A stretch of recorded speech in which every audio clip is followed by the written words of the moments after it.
Сум секундэд 1200 метрээс урт зам туулдаг юм. Дууны хурднаас 4 дахин хурдан гэсэн. Ийм хурдтай яваа сумны бие дуучруулах хор хөнөөл аимшигтай. Ийм зүйл чамайг онох юм бол чи ерөөсөө оршихоо болно гэсэн үг. Тэгэхээр одооноос би чамайг бэлдэнэ. Нэг зүйлийг марталгүй санаж яв. Ийм амьдралд хайр гэж байх ёсгүй. Чи бэлнэ үү? Билээ.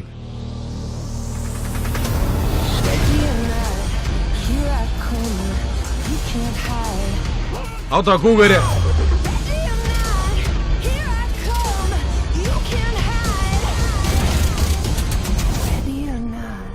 Here I come, you can't hide. Ready or not.